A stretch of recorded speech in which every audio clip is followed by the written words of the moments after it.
मुख्यमंत्री माझी लाडकी बहीण योजना कायमस्वरूपी सुरू राहणार, मुख्यमंत्री एकनाथ शिंदे यांचा विश्वास। मुख्यमंत्री माझी लाडकी बहीण लाभार्थी सन्मान सोहळ्यास 50,000च्या वर महिलांची उपस्थिती। मुख्यमंत्री माझी लाडकी बहीण योजना ही अत्यंत महत्त्वाकांक्षी व क्रांतिकारी योजना आहे। ही योजना लाडक्या बहिणींसाठी कायमस्वरूपी सुरू राहणार आहे।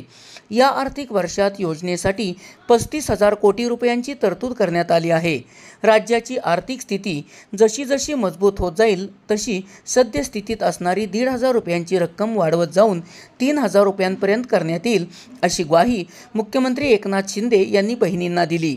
सातारा येथे महिला सशक्तीकरण अभियानांतर्गत मुख्यमंत्री माझी लाडकी बहीण लाभार्थी सन्मान सोहळा नुकताच पार पडला। यावेळी उपमुख्यमंत्री देवेंद्र फडणवीस, पालकमंत्री शंभूराज देसाई, महिला व बालविकास मंत्री आदिती तटकरे, अण्णासाहेब पाटील आर्थिक विकास महामंडळाचे अध्यक्ष नरेंद्र पाटील, कृष्णा कोरे विकास महामंडळाचे उपाध्यक्ष महेश शिंदे, आमदार सर्वश्री श्रीमंत छत्रपती शिवेंद्रराजे भोसले, मकरंद पाटील, जयकुमार गोरे, दीपक चव्हाण यांच्यासह मान्यवरांची उपस्थिती होती। यावेळी मुख्यमंत्र्यांनी 17 ऑगस्ट हा दिवस मुख्यमंत्री माझी लाडकी बहीण दिवस म्हणून आपण सर्वांनी साजरा करूया असे आवाहन केले।